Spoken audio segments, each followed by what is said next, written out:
Bonjour à tous, je suis Geoffrey Boulacca, le directeur général France de The Social Client. On est une agence digitale spécialisée dans tout ce qui est, on va dire, interaction innovante entre la marque et son client. Et on va le voir là aussi, entre la marque et potentiellement ses propres collaborateurs. J'ai le plaisir en effet d'accueillir aujourd'hui deux de nos clientes qui vont témoigner sur ce qu'on fait ensemble et ce qu'on a pu faire dans les derniers mois qui viennent de s'écouler. Et voilà, donc je vais vous laisser vous présenter, puis après on rentrera un peu dans le vif du sujet.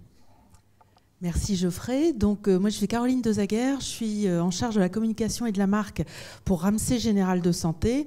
Et alors dès que je dis ça, finalement vous voyez déjà quelle est la problématique parce que vous ne connaissez pas Ramsay Général de Santé. Donc qu'est-ce que c'est ? C'est pour ça que tu es venu aujourd'hui. Eh bien c'est pour ça que je vais faire la publicité. Donc c'est le leader du secteur hospitalier privé en France avec 120 hôpitaux. Donc c'est très important, sauf qu'on connaît mieux nos hôpitaux que la marque. Alors pourquoi faire connaître la marque ? Je fais court. C'est un secteur en pleine transformation, l'un des derniers secteurs de services qui est en train de faire sa mutation, très à part évidemment, puisque c'est la santé, la vie, la mort, la maladie. Mais évidemment, important de faire sa transformation parce que c'est un secteur en pleine concentration. Dans un environnement économique de plus en plus contraint, donc de moins en moins d'acteurs et donc demain sans doute une importance de la marque corporate qui va venir en soutien de la réputation de nos établissements d'un point de vue individuel en local.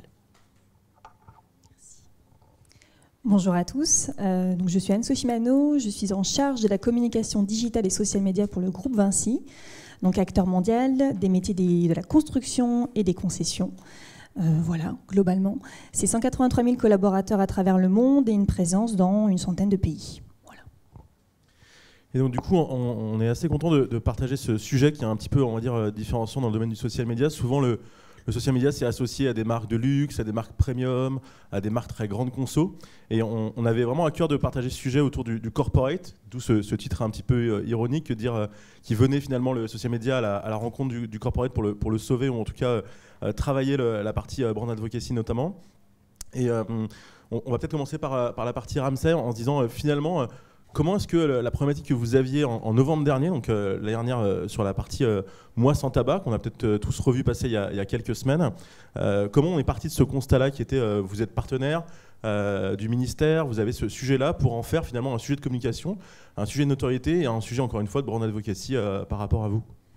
Alors en fait, l'idée, c'est que pour parler du secteur hospitalier, on peut parler médecine, on peut parler voilà, science. C'est un peu froid, c'est très compliqué. On vient de voir avec les intervenants précédents l'importance de l'émotion.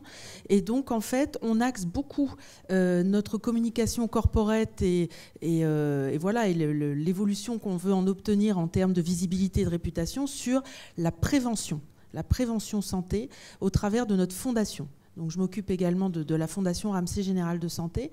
Et donc, en fait, bien sûr, on développe des actions nous-mêmes, originales, mais bien sûr, nous sommes un relais des campagnes nationales. Alors, la complication, c'est que les campagnes nationales anti-tabac, etc., il y a des dizaines, des centaines, parfois des milliers de partenaires. Et donc là, l'idée, c'est qu'il fallait se différencier. Et se différencier, on s'est dit, c'était ne pas avoir des discours culpabilisants, des tons graves, des choses très dures. On s'est dit qu'il fallait qu'on soit en accompagnement, voilà, et qu'on se crée une communauté qui soit plutôt bienveillante en accompagnement des gens, des hommes, des femmes qui souhaiteraient arrêter le tabac au moins un mois pendant cette première initiative du mois sans tabac.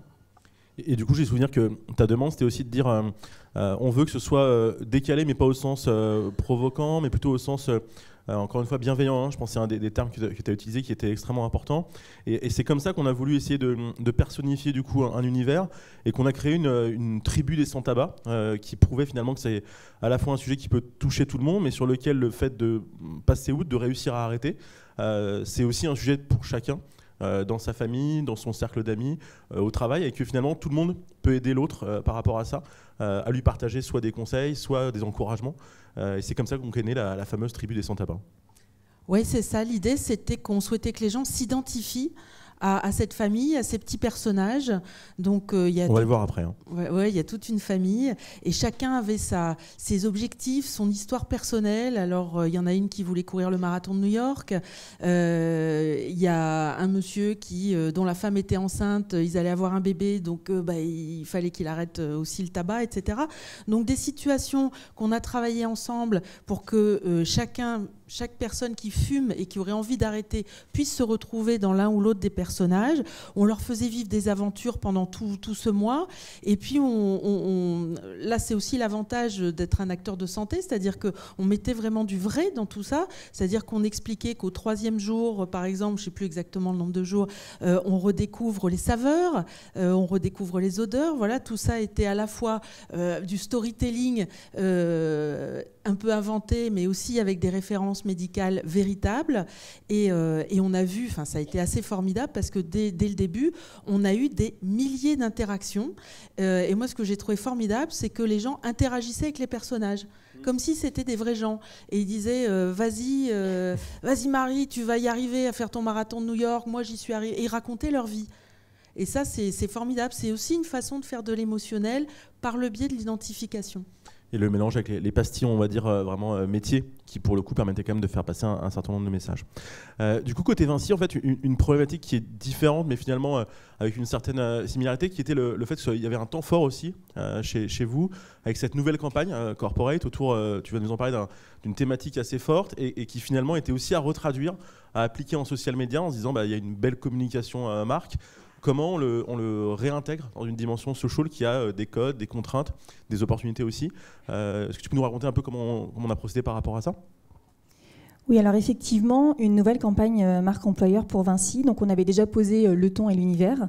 Une campagne qui s'articule en fait autour de qualités humaines, qui sont les qualités humaines tout simplement que l'on recherche chez nos candidats potentiels. Voilà, on la voit ici.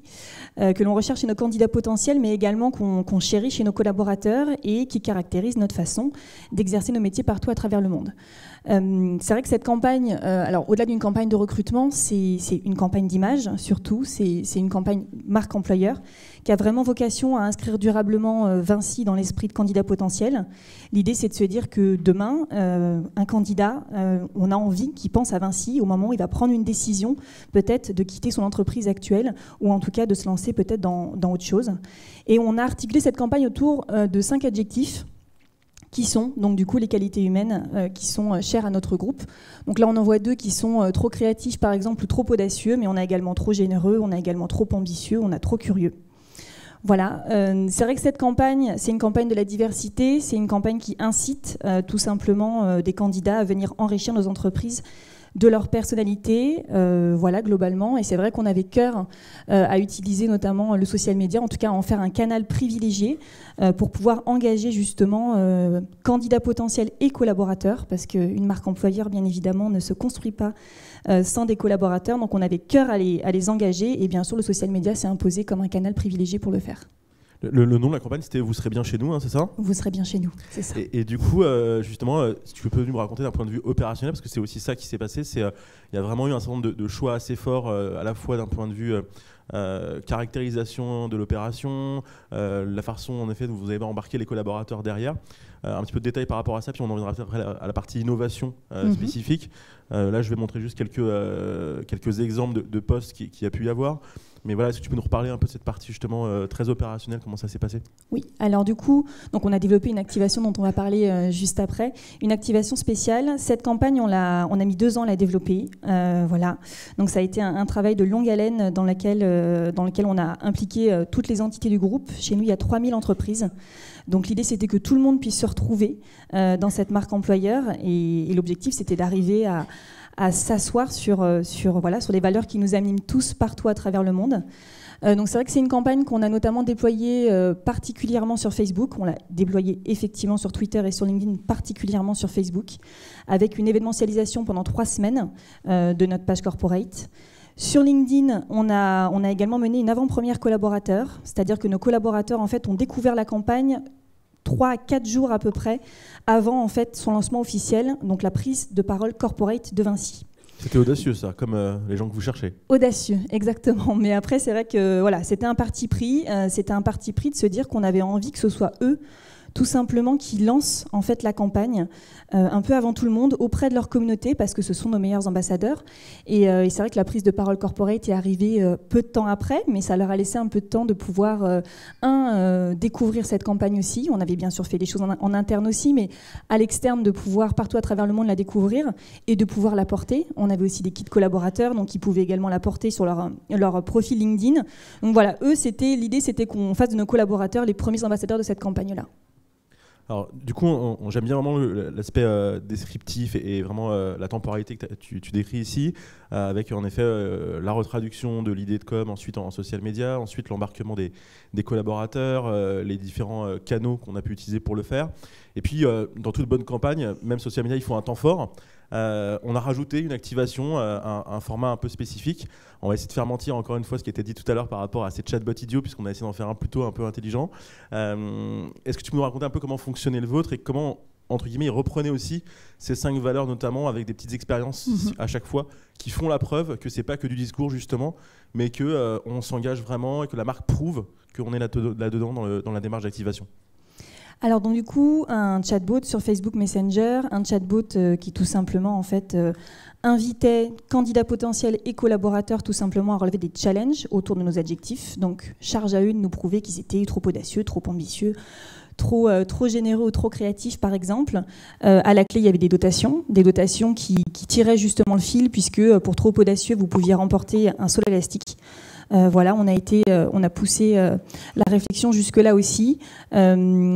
Globalement, c'est un chatbot qui du coup s'appuyait sur des fonctionnalités qui étaient assez intuitives, tout simplement aussi pour les utilisateurs, donc que ce soit des emojis, que ce soit des photos, que ce soit par exemple des quiz, enfin, des choses qui étaient assez simples. Et l'idée, c'était véritablement de pouvoir faire vivre nos valeurs, de pouvoir faire vivre ce qui nous anime et de pouvoir plonger les gens justement dans cet univers-là. C'était pas un chatbot de recrutement, ça on insiste souvent là-dessus. On n'avait pas d'objectif de CV derrière, pas du tout. L'idée c'était surtout de se dire qu'on voulait que les gens puissent, je dirais, expérimenter par eux-mêmes ce que c'est que d'être chez Vinci et ce qui nous anime.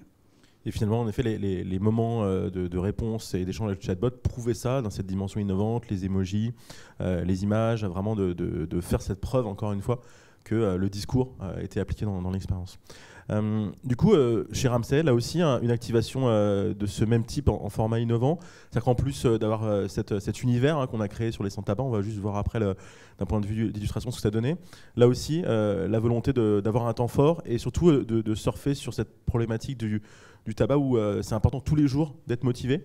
Et là aussi, on a mis en place un chatbot. Si tu peux nous expliquer un petit peu comment il fonctionnait. Je vais montrer à quoi ressemble la famille, la tribu des sans tabac. La tribu des sans tabac. Vous voyez, donc les gens qui disaient « Allez Marie », etc., c'est vraiment qui s'identifiaient parce que c'est du dessin. Alors un chatbot, donc ça permet l'activation quotidienne et ce qu'on a souhaité faire, on parlait d'accompagnement tout à l'heure, d'accompagnement bienveillant. Donc on s'est dit, qu'est-ce qui peut aider les gens à arrêter le tabac pendant un mois, à tenir bon. Et donc, en discutant avec des médecins, on s'est rendu compte qu'une chose importante, c'était l'entourage. Et que de temps en temps, quand on avait envie de craquer, quand on était tout seul, on avait peut-être tendance à le faire plus facilement que s'il y avait le regard de l'autre et l'encouragement de l'autre. Donc, en fait, ce chatbot, c'était une façon de consolider sa communauté autour de soi. Donc en fait le chatbot, tous les jours il y avait une activation quotidienne. Le chatbot demandait à la personne qui voulait arrêter de fumer d'envoyer quelque chose à sa communauté. Alors un jour c'était prenez-vous en photo pour vous montrer l'humeur que vous avez aujourd'hui. Donc il peut y avoir des photos assez sympas.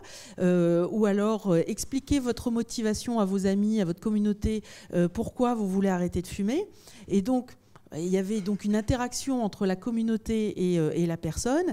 Et quand la personne faisait état de « aujourd'hui c'est dur, je ne sais pas si je vais y arriver », etc., tout le monde se mobilisait, alors selon les communautés, il y avait des communautés plus engagées que d'autres, pour que Patrick, Cynthia, etc., tiennent bon et ne lâchent pas. Et donc ça, c'était aussi très, très intéressant parce que c'est la première fois qu'on faisait ce genre de choses. Et on va le voir tout à l'heure, il y a eu pratiquement 1000 communautés qui se sont créées. C'est une première dans ce domaine et on a trouvé que c'était intéressant. Apparemment, ça a plu. Ça a plu. Ok. D'un point de vue, on va dire activation, peut-être revenir, là on voit juste peut-être les types de posts qui ont pu apparaître sur Ramsay. On voit la communauté qui vit, les échanges. L'équipe social chez nous a eu un gros boulot de community management, parce qu'il y avait vraiment beaucoup d'interactions. Donc c'est une communauté qui vit très bien. Après, d'un point de vue, on va dire vraiment activation, chez Vinci, d'un point de vue vraiment moment fort, et puis aussi sur la partie médiatisation, est-ce qu'il y a des choses particulières qui sont peut-être à souligner, et puis peut-être parler de quelques éléments chiffrés qui viennent derrière? Est-ce que tu as des choses à nous partager? Oui, alors en termes de médiatisation, donc l'avant-première collaborateur dont on parlait, avec un taux de clic 14 fois supérieur à la moyenne de LinkedIn. Voilà, c'était une première pour nous. C'était un parti pris, mais c'est un parti pris qui a été gagnant. Ça a été bien vécu aussi en interne, bien sûr, de pouvoir apprécier cette campagne avant tout le monde. Ensuite, bien sûr, une médiatisation qui a été faite notamment auprès de nos écoles partenaires avec lesquelles on travaille en fait régulièrement pour pouvoir tout simplement pusher cette campagne auprès d'étudiants. Donc, et ça en France et international. On a été jusque dans le ciblage, aller chercher les gens qui précisément, bien sûr, appartenaient à des écoles, des fois qui peuvent être au Chili, en Nouvelle-Zélande ou ailleurs. L'idée, c'était qu'ils puissent justement interagir, notamment avec ce chatbot. En termes de résultats, alors pour nous, c'était une première, ce type d'activation. C'est vrai qu'on ne nous attendait pas forcément non plus là-dessus. Voilà. C'était audacieux, c'était un pari. Mais c'est un pari qui pour nous a été gagnant, puisqu'on a eu 1000 conversations en fait, initiées avec le chatbot sur une durée de 3 semaines. Voilà, ce qui montre aussi que beaucoup de gens ont envie de s'engager. Et en parlant d'engagement, on a eu aussi 75% de challenges qui ont été menés jusqu'au bout. Ce qui montre aussi que tout simplement ce qui a été développé fonctionnait bien en termes aussi de durée, en termes de mécanique, etc. Et c'est vrai qu'aujourd'hui, ce qui est assez drôle, c'est qu'on nous réclame le chatbot 6 mois après. Donc ce qui est plutôt sympa. On nous demande même si on n'est pas des bots. Alors on a repris la main 3 semaines après, puisque voilà, chez Vinci, on dit toujours que l'humain prône sur les systèmes. Donc on avait vocation à reprendre la main en accord avec notre culture. Et on était là avant, bien sûr. On était là pour prendre la parole avant ce chatbot sur Messenger, mais on est là aussi après. Et donc maintenant, on se fait un petit peu challenger en nous disant mais non, on veut jouer avec le chatbot. Donc c'est assez drôle. Ce qu'on a noté également, c'est une croissance du nombre d'échanges en fait sur Facebook Messenger assez importante. C'est-à-dire que les gens se sont complètement reportés sur Facebook Messenger, beaucoup moins en commentaires. Donc nous, on a perçu ça comme un signal positif. Ça veut dire qu'ils ont reçu un petit peu ce message qu'avec ce chatbot, alors on ne cherche pas forcément à envoyer un message, mais en tout cas, eux l'ont perçu comme ça, que bien sûr, on est ouvert à la discussion et à la conversation. En tout cas, ils l'ont entendu et ils l'ont perçu de cette façon-là. Donc c'est vrai qu'aujourd'hui, on est très sollicité, ce qui est très agréable. Voilà. Et donc, ce bon scénario, en effet, il a permis à la fois de prouver que vous étiez ouvert, donc genre, dans cette logique de brand advocacy, et en effet de faire migrer potentiellement justement un certain nombre de conversations vers un espace que vous maîtrisiez mieux, oui, où vous pouvez aussi utiliser plus de choses dans la conversation. Ça, c'est un vrai bénéfice, je pense, de la façon de travailler les choses. Et j'ai souvenir en effet que le travail sur ce scénario a été un peu long au début, mais que finalement, c'est ce qui était le plus important pour ensuite bien déployer, la technique étant que vraiment un levier par rapport à ça. Et au final, juste pour redonner une idée, on a mis quoi? On a mis 2 mois à peu près pour faire tout ça. C'est finalement assez rapide. Ouais, on a mis un mois et demi de co-construction intense, avec l'agence, annonceur agence, 1 mois et demi pour lancer effectivement ce chatbot. Donc c'est vrai que ça a été assez rapide au regard de la durée totale de construction de cette campagne. Mais il a été lancé parfaitement dans les temps, et surtout, il a aussi été à la hauteur de la promesse aussi qu'on s'était fixée. Donc c'est ça qui est intéressant. C'est vrai que je rebondis sur le côté l'échange maintenant, qui est beaucoup plus personnalisé. Effectivement, c'est vrai qu'en commentaire, on peut moins se permettre tout simplement de pouvoir donner par exemple des données qui sont très précises, notamment sur des agences ou sur même par exemple des posts ou autres, qu'on peut beaucoup plus faire par Facebook Messenger. Donc c'est vrai que ça nous facilite quand même beaucoup la tâche. Et puis je pense aussi que in fine, la dimension humaine du groupe a été aussi renforcée sur les réseaux sociaux grâce à ce chatbot qui a envoyé un signal encore une fois très positif. Transparence et ouverture. Côté Ramsay, on a aussi fait de la médiatisation pour lancer tout ça. Est-ce que tu peux nous en parler un peu? Je trouve que la campagne qu'on a fait était vraiment dans cette logique qu'on essaie de défendre à l'agence, qui est cette logique de coûts humains, de se dire on n'appuie pas sur un bouton et on attend entre guillemets que le budget média se consomme, mais plutôt de se dire comment est-ce qu'on travaille vraiment justement par typologie de cible, en réaction, en ajustant les posts qui sont sponsorisés. Voilà, si tu peux nous donner quelques éléments par rapport à ça, puis qu'on puisse parler de résultats aussi derrière. Oui, donc en fait l'idée sur ce chatbot, c'était d'essayer d'avoir le plus rapidement possible la plus grosse communauté pour avoir des interactions importantes le plus rapidement possible, parce que c'est vrai que si on se rend compte que finalement il n'y a pas grand monde, etc., je pense que le succès appelle le succès et l'inverse également. Donc en fait, on a créé ensemble une vidéo avec nos petits personnages pour expliquer ce que c'était que cette tribu des sans-tabac et ce chatbot. Et puis on a l'essentiel du budget, on l'a mis dès le début pour vraiment commencer fort. Et puis après, l'intérêt de travailler avec l'équipe, c'est qu'il y a quasiment une analyse quotidienne des retombées, du nombre de followers. Pour faire des correctifs s'il faut. Exactement, avec est-ce que ce sont des seniors, des jeunes, etc. Et en fait, de réviser quasiment quotidiennement le budget et vers quelle cible on va le mettre, c'est-à-dire pour travailler les cibles les plus réactives. Donc ça, c'était vraiment, comme tu disais, du cousu humain et presque du quotidien. Alors ça a donné quoi du coup en termes de résultats, si on montre quelques chiffres, là il y en a quelques-uns, mais ceux qui t'ont peut-être le plus marqué, j'ai souvenir que tu avais notamment en interne des gens qui attendaient de voir et que quand ils ont vu le nombre de vues sur la vidéo augmenter très très vite, ils sont venus te voir en disant c'est super Caroline. Ouais, on est dans la santé, hein, donc c'est vraiment un secteur qui découvre déjà la communication. Alors je vous raconte pas les médias sociaux, c'est intéressant. Donc on n'est pas Air France, hein. Nous on a eu 500 000 personnes atteintes, c'est quelque chose pour nous d'extraordinaire. Dans le secteur de la santé, c'est vraiment c'est vraiment très rare. Alors on a des doctissimos qui ont complètement on va dire un peu ubérisé entre guillemets la com santé, mais les acteurs traditionnels de la santé en fait communiquent très peu et peut-être très mal.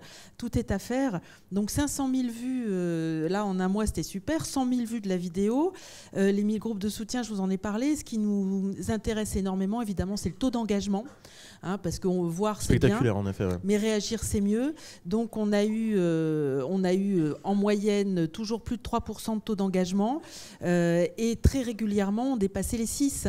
Donc pour nous, ça a été vraiment très positif. Et eh bien, les gens du comité exécutif, hein, mes camarades, qui regardent ça d'un œil très curieux, très étonné, parfois très soupçonneux, qu'est-ce que c'est que ces choses-là, eh bien se rendre compte que ça existe, ça marche. Certains trouvent ça complètement fou, qu'on encourage un personnage qui n'existe pas, mais ce qui est formidable, c'est que la force de ces chiffres fait que ça donne envie de continuer. On se dit, ça marche. Moi, je sais que j'ai toujours plaisir quand je viens chez toi à ce que la vidéo soit à l'entrée, ce qui prouve en effet qu'on a changé aussi un peu la donne en interne.